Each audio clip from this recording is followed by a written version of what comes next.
we had a nuclear storage site in Germany at Spangdahlem Air Base. That's where we kept our nukes. When we moved to France, the French wouldn't allow any nukes. So when we moved to France, we had to leave them behind. And so if we had to go on a mission, we were only maybe 80 miles from Spangdahlem, and we'd fly over there with just internal fuel. Land, and they'd strap the bomb on, fill us up with fuel. Then we'd go from there to our target.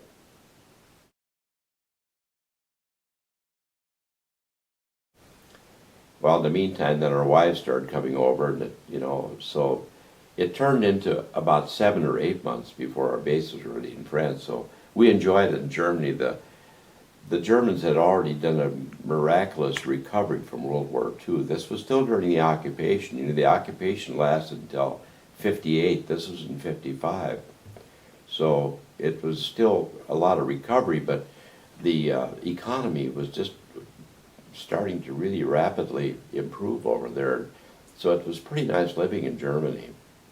And then, of course, about 8 months later, we were destined for, we flew over to the French base, which was only about 100 miles west of us, called Etain-Rouves. Etain, we called it Etain Air Base, Etain, and that was at Verdun, France, about 8 miles out of Verdun, which was very famous for World War I history. And an amazing thing, when I went to Verdun, we'd fly over it once in a while from Bitburg just to look at the base, and it was all pockmarked.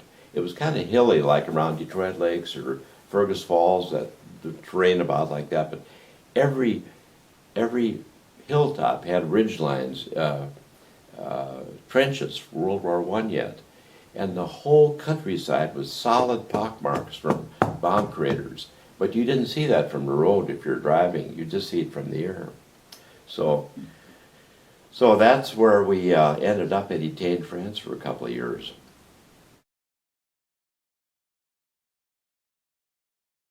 Our daily missions over in Europe were to practice our mission, which was delivery of an atomic weapon, and we would.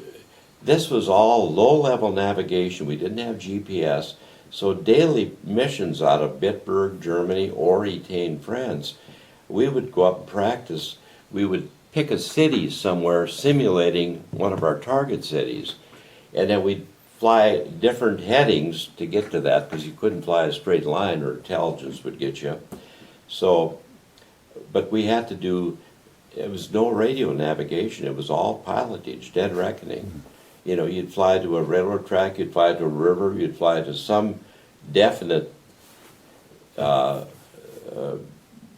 piece of real estate on the ground, and you'd go time and distance at 500 knots, at 50 foot, or right on the deck. So it was very precise navigation, because we didn't have any of the fancy stuff they have now. And of course, in enemy territory, you wouldn't have it anyway. So now, to practice our bombing mission, all the fighter units in Europe, we didn't have air-to-ground ranges. We had them in Libya, Tripoli, Wheelus Air Force Base, and they rotated wings of fighters through Wheelus year-round. We had to go there twice a year for 6 to 8 weeks at a time. So in 3 years, I spent 6 months of my life in Libya, and it was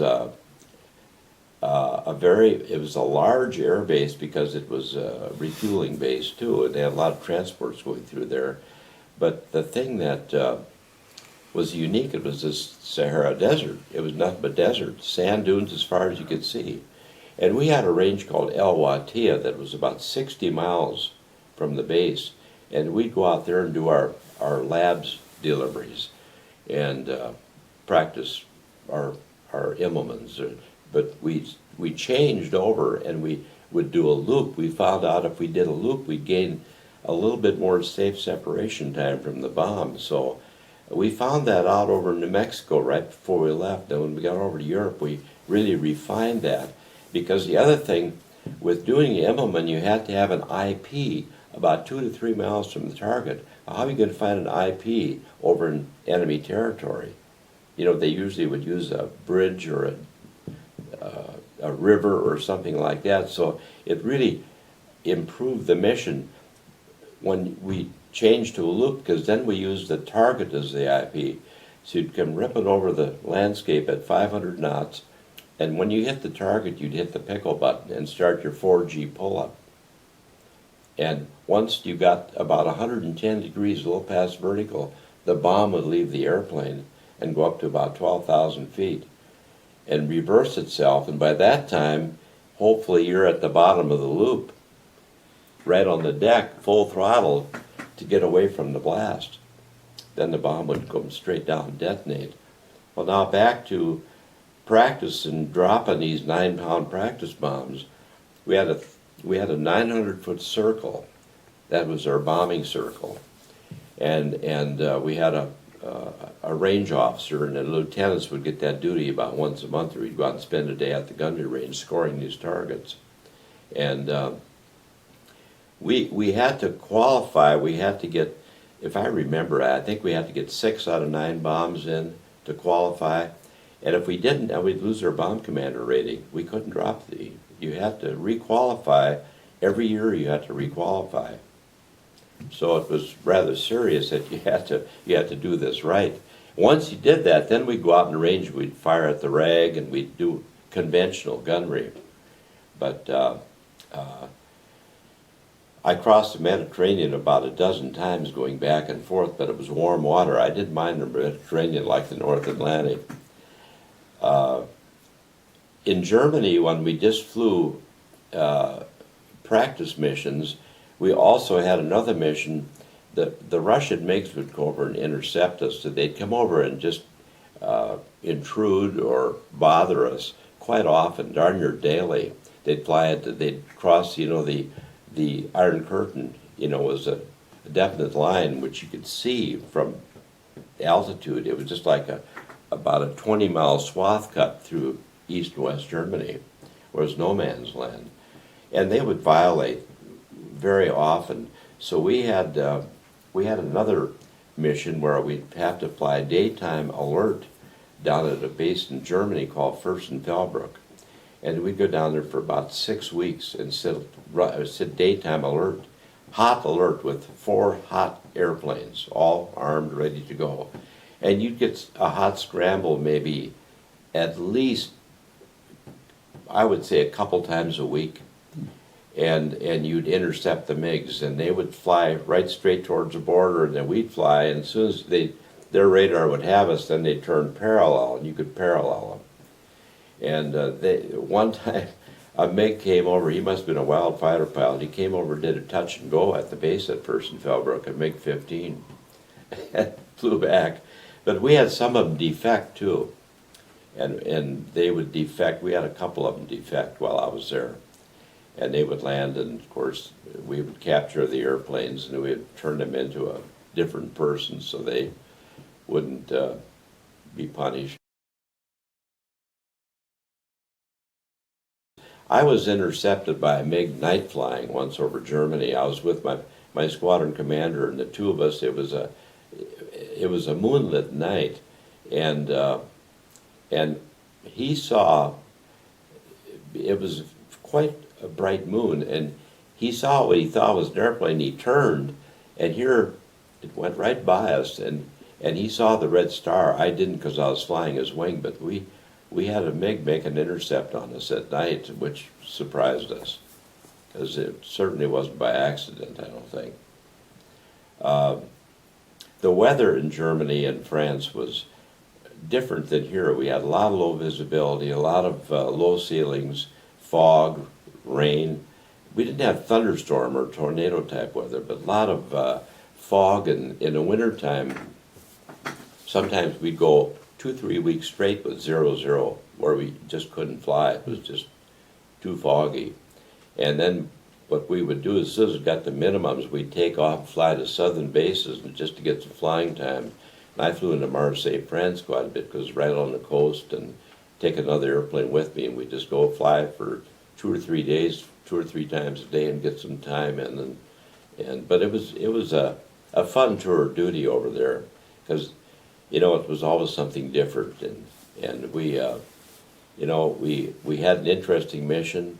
We wondered whether it was a one-way mission. We didn't talk about that then, because if you're going over to drop a bomb and the weather's bad, well, we didn't have a lot of bases with radar facilities.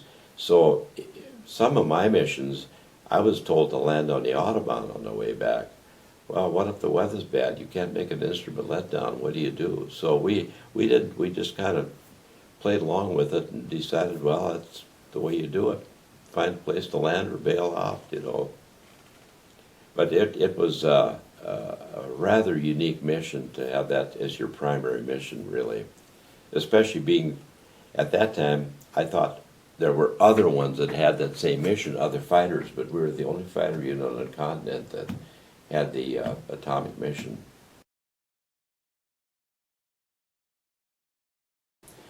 I was gone an average of over 250 days a year.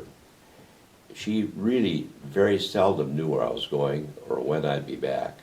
We didn't have cell phones. We did have phones on the base, but we didn't have them in our quarters. And when we lived in Luxembourg City, we didn't have a telephone because there weren't phones like there are now. So she'd see me when I'd show up. It was tough on the wives. It really was. And we had accidents over there too.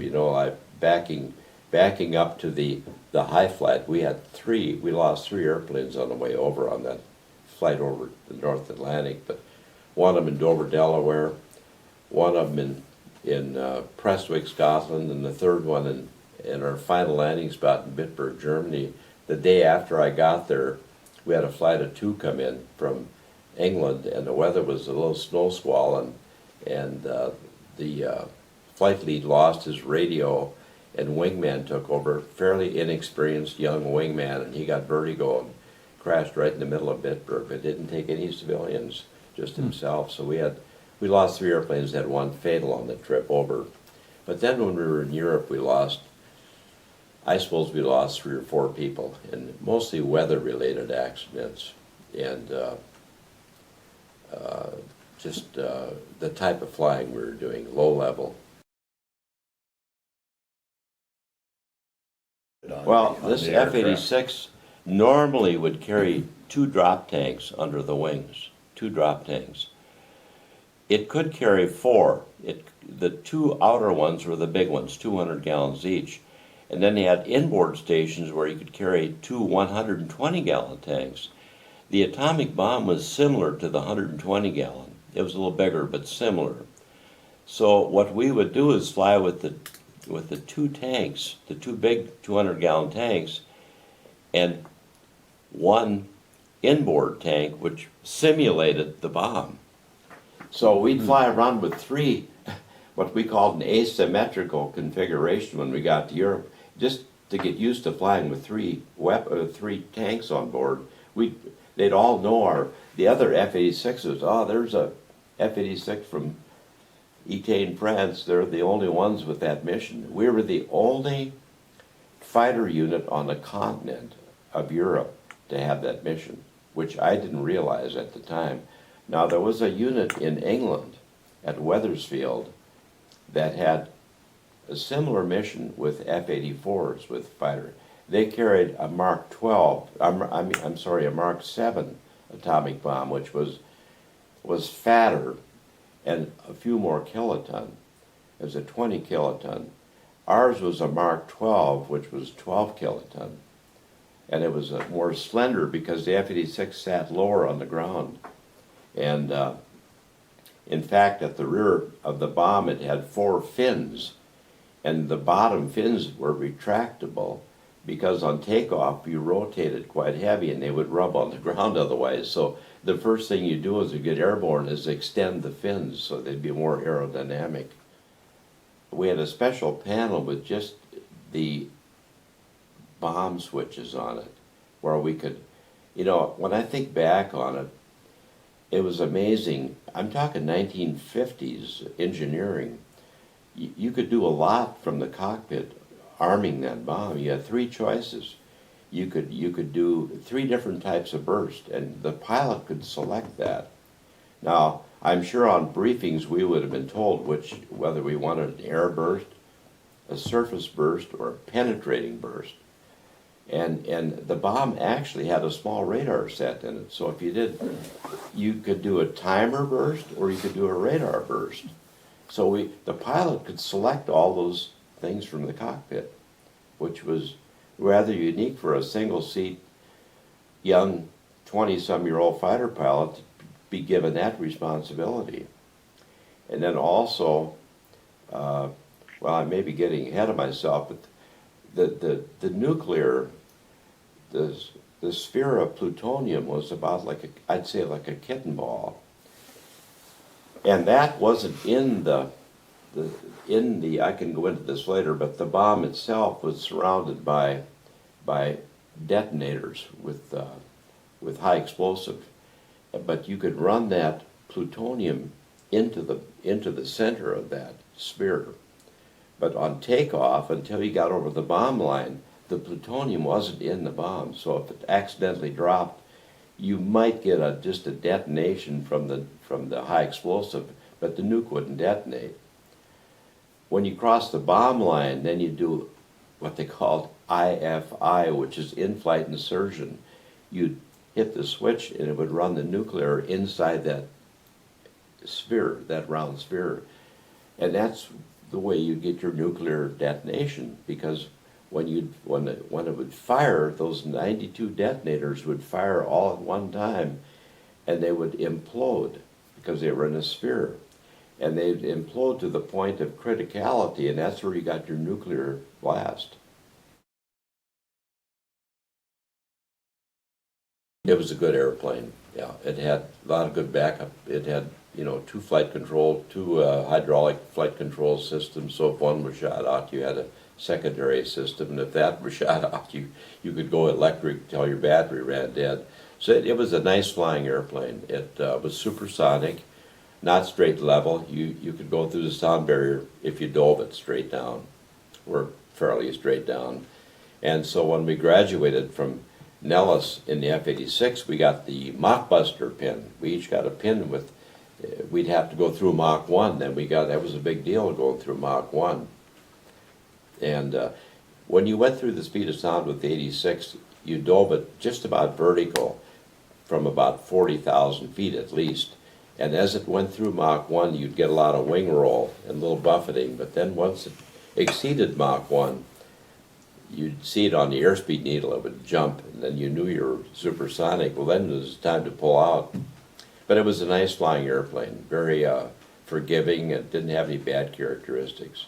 It was just a nice airplane. In about 1958, 59, about the time I came back from Europe, the F-100s were starting to come back into play, or come into play, brand new ones.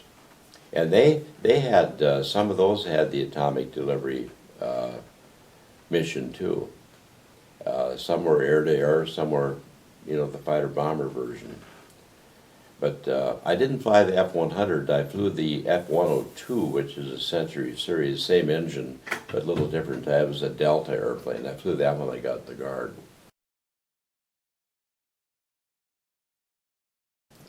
When I was over in France about 6 months before my tour was up, I got a letter from Marsh Johnson, and he and Mac had gotten together, and he decided to write me a letter and invite me to come back and join the Guard. They said, "We got room for you. We're filled up with Korean people, ex-Korean veterans, but being that you had been in the unit before and you're North Dakotan, we'll find a spot for you."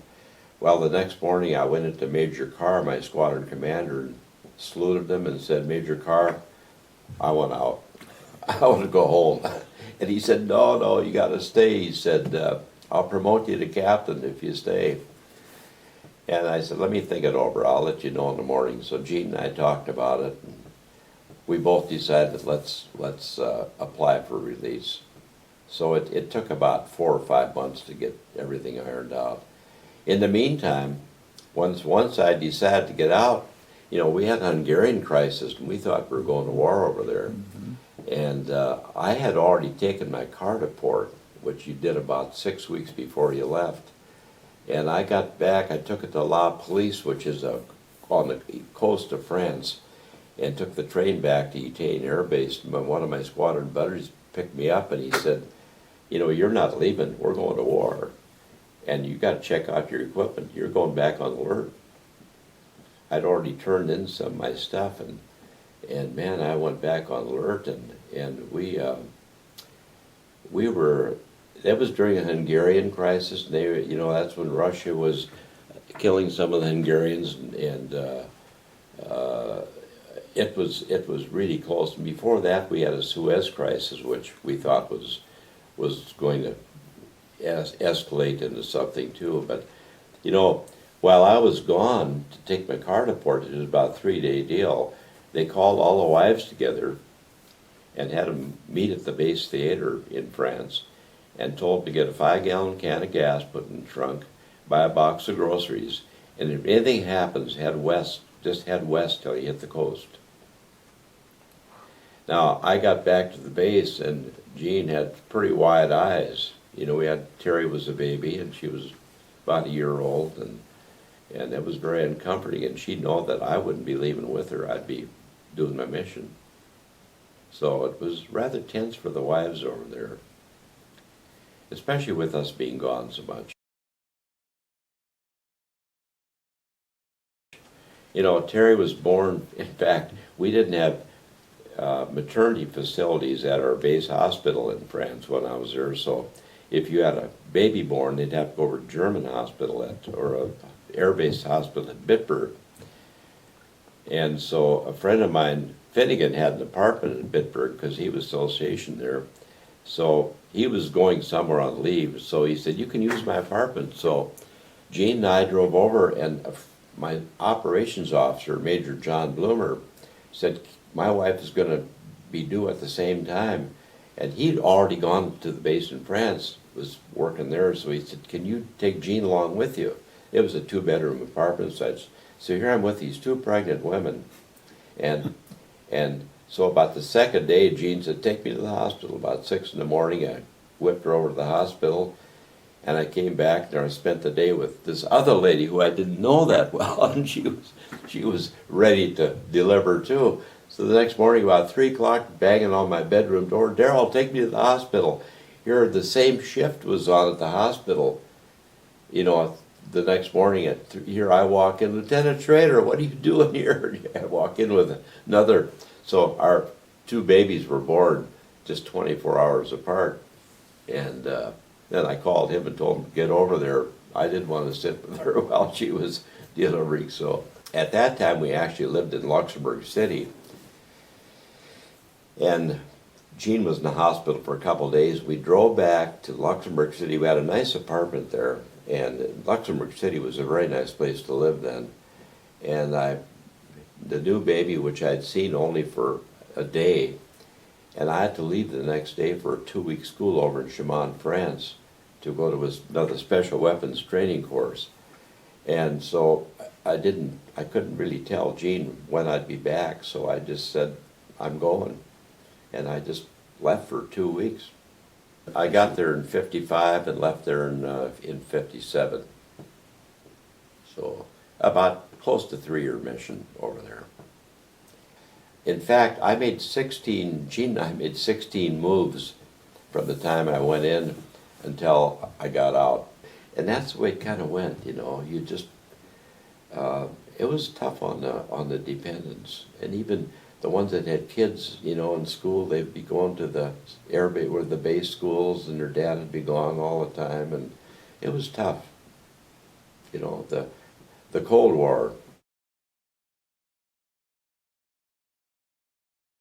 When we left Etienne, France, towards the end of '57, and took a train to Paris, about 200-mile trip, and checked into the Litre Hotel to wait for our flight home. And here they told us that all the flights were canceled because of the Hungarian crisis had just was in the process of being over with. They had a lot of refugees, and they were flying them to the States. So we thought maybe we would have to wait a day or two. And now they ran out of fuel and heat in Paris, so the hotel was unheated, and we were there for a whole week. And each day I'd have to go and check the manifest on the wall to see if we were on it. And after about a week, we finally were listed on the manifest. So we left from Orly Field in a DC-7 chartered airplane with a whole bunch of dependents and little babies, and I was one of the only men on the airplane. So it was kind of an interesting trip back to New Jersey. And because of the delays, I got to the center where we get our discharges, and in New Jersey, McGuire Air Force Base, and here they closed for 2 weeks for Christmas. Well, I went completely into panic. I wanted to get home for Christmas. I'd gone 3 years, and my parents were waiting for us, and I finally talked them into letting me go, but they extended me for a month of active duty and assigned me to the fighter unit in Minneapolis. They still had a fighter unit there, and they transferred me to the vet unit. Just kind of small trivia items, but it was kind of a memorable trip home. Then I had to go pick up my car from the port, which I had purchased over in Germany, and we drove back to North Dakota. And it was nice. We ate hamburgers quite a few times because we hadn't had a good hamburger for a long time. And it was just neat to get back to the United States after being gone for 3 years. And we enjoyed Europe, but my 6 months in Libya was something I didn't want to put a lot of memories to. But I came back, and I knew that I'd be joining the Guard because that's why I asked for a release from active duty. So as soon as we got back, I checked in out the Guard. Marsh Johnson was the group commander then, and he said, well, we'd love to have you back, because I'd been in previously for about a 2-year, 7-month enlistment before I went on active duty in high school and college. I was in the unit.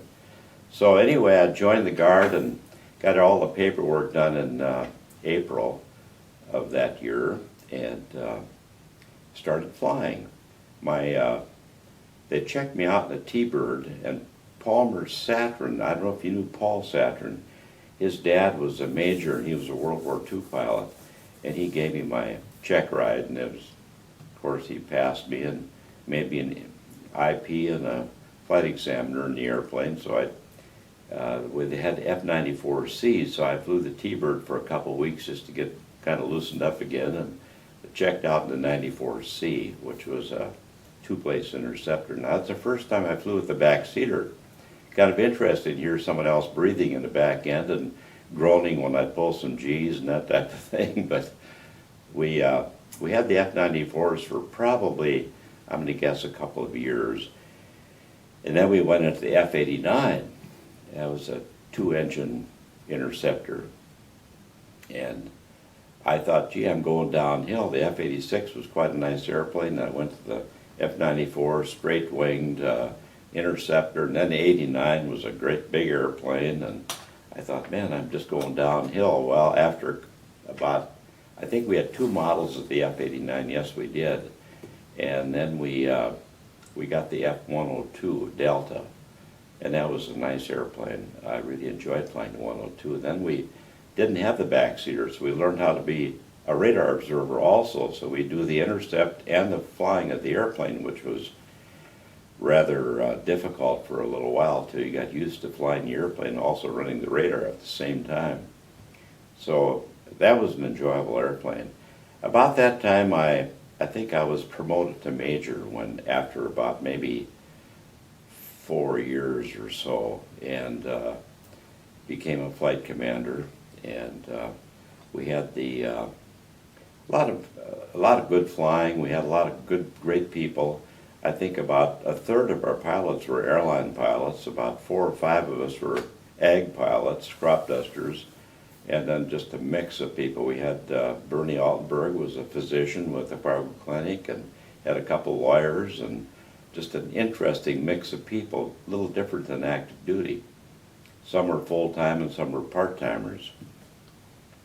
then as the years went on, during this time we lived in Davenport. We built a home. I lived on the farm in a small house that had been vacated by some hired help, and we moved in there while we built our new home in Davenport. And Terry enrolled in school then. She was about 5 when we got 4 or 5 when we got back. She wasn't in school yet. And so I became a farmer and a guard pilot and a crop duster, all 3. Kept busy, enjoyed it very much.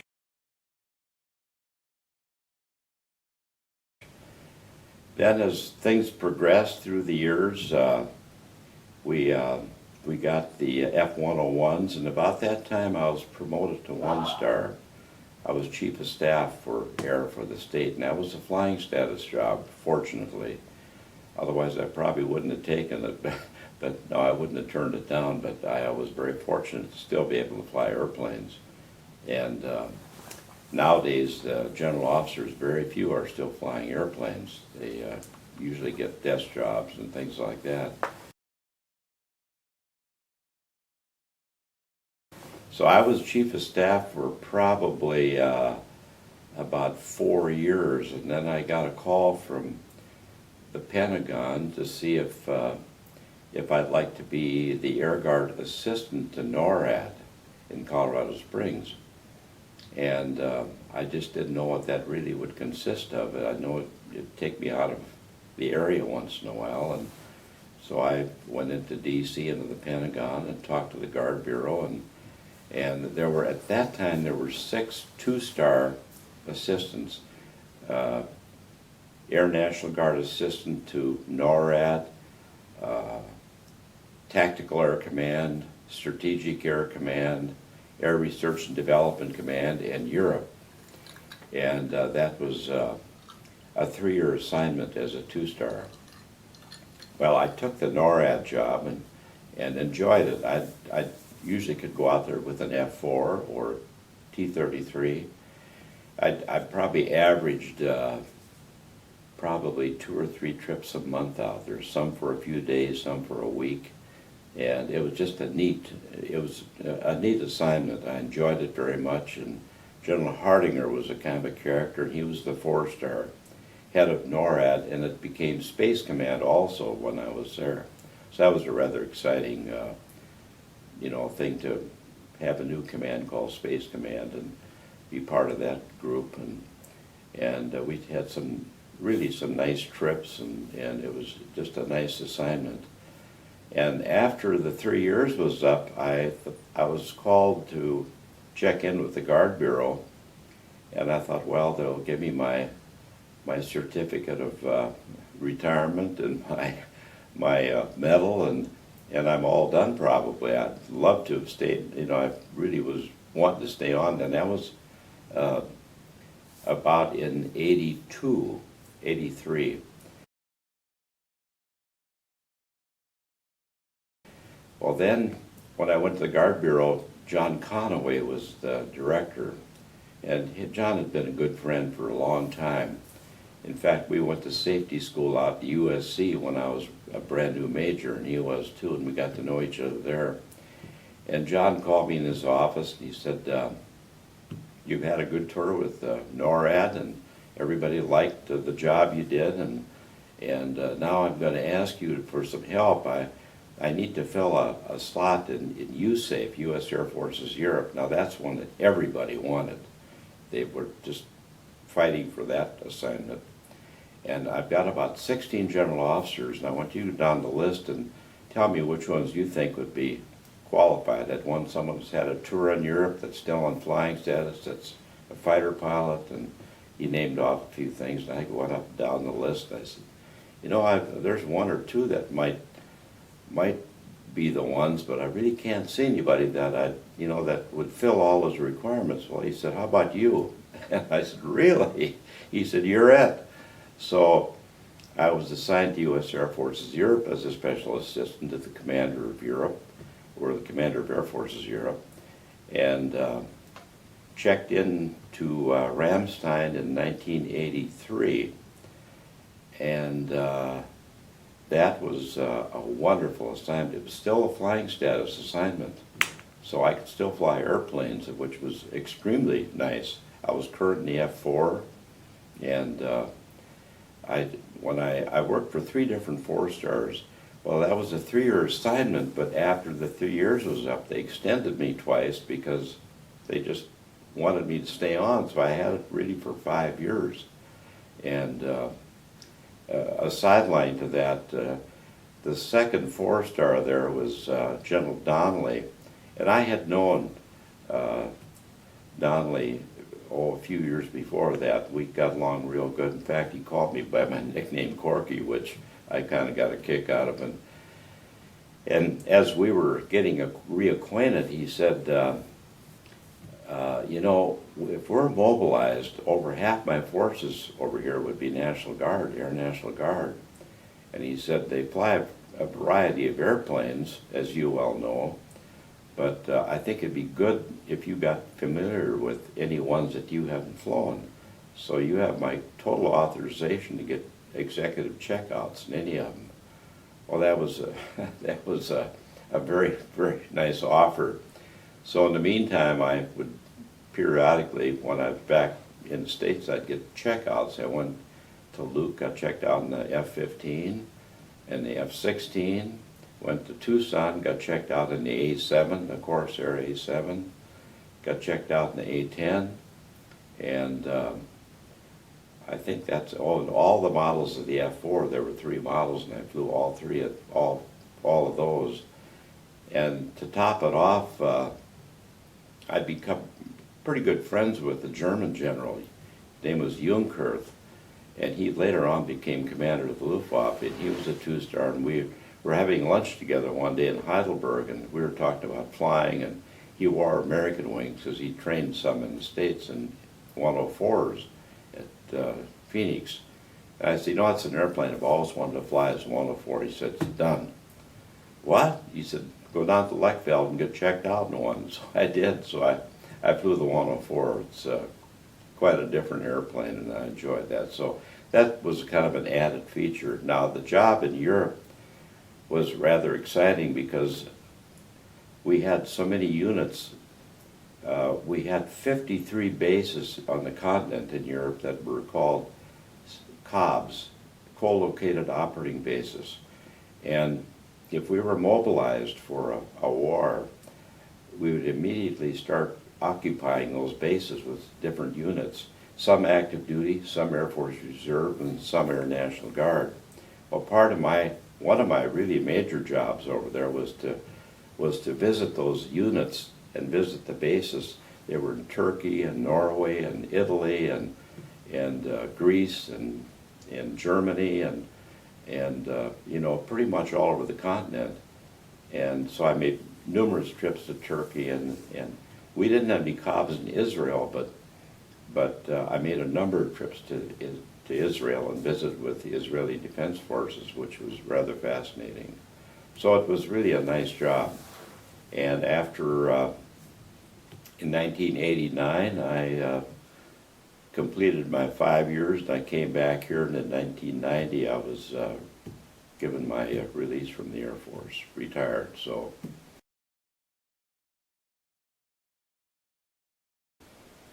since then I've been working with the Air Museum, as you well know, and watching my farm being rented out and checking the crops and going to the lake and enjoying life.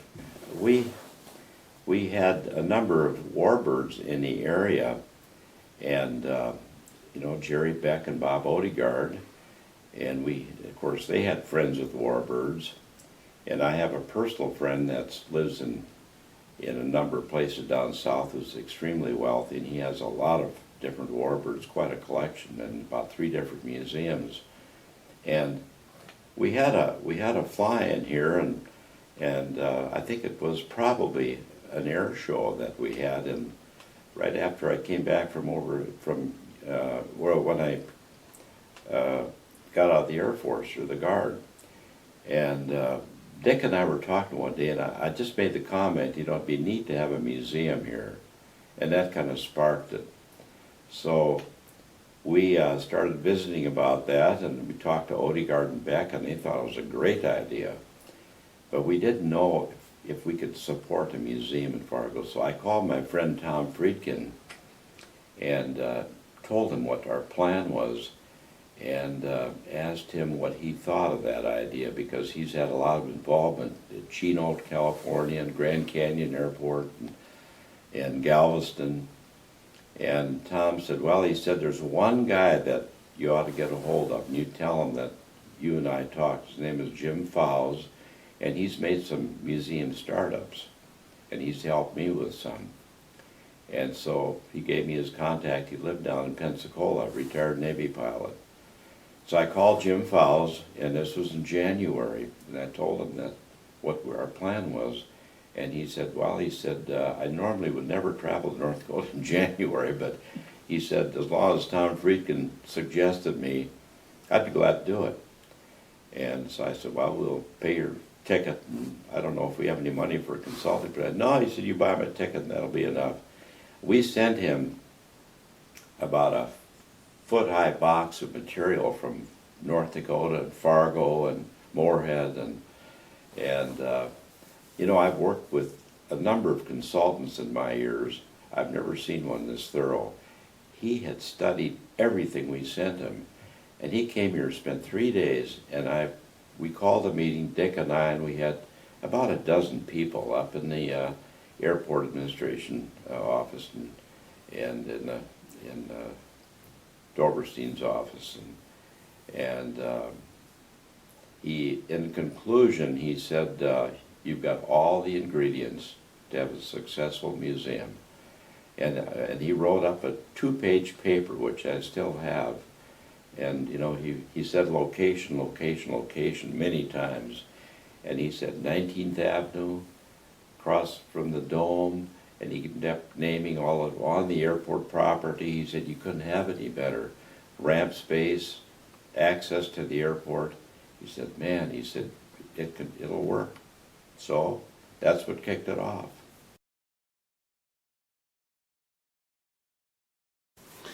How did you and Wallstead ever hook up to start this air show thing? We've been at it over 20 years now, and it's a very unique committee because, you know, Dick and I get along so well. We've never had a dispute at all in 20 years, not one. And we always come to an agreement after a little discussion sometimes, but Dick is just so easy to work with, and he really loves the airshow business. He does a good job, and is quite a good leader for all the group.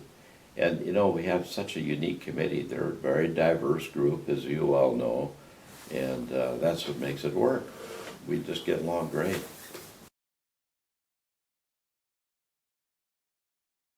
Well, I think the fact that I was fortunate enough to fly F-86s and had a tour in Europe was really a major event in my life. Just never thought it would ever happen that this farm boy from Davenport, North Dakota would end up with that kind of an assignment. And then when I came back, it was really neat to fly in the Guard, get to meet a lot of good people. And of course, the real honor was to be promoted general officer. And that really, it was so great to mix with so many great people after that assignment, and especially with the NORAD and the Air Force's Europe assignment. I just met tons of the neatest people, and that really just was made it a lot of fun. And in my other life, in the agricultural world, I enjoyed ag flying. I really did. It was just great flying. I met so many great people, and the farmers were good customers, never had a problem at all. 33 years of ag flying, and I had some good pilots and nice airplanes, and I really look back on that as being a real good chapter in my life. You know, here I could fly fighters and I could fly crop dusters all at the same time. I mean, it was, people say, you know, isn't that kind of dangerous? And I'd say, if I thought I was, I wouldn't do it. So I just really had a great time doing that. accumulated a lot of different flying and in about 130 some different airplanes in my career. I enjoy flying other airplanes, and so I've been in some really unique ones, and I've always enjoyed that too.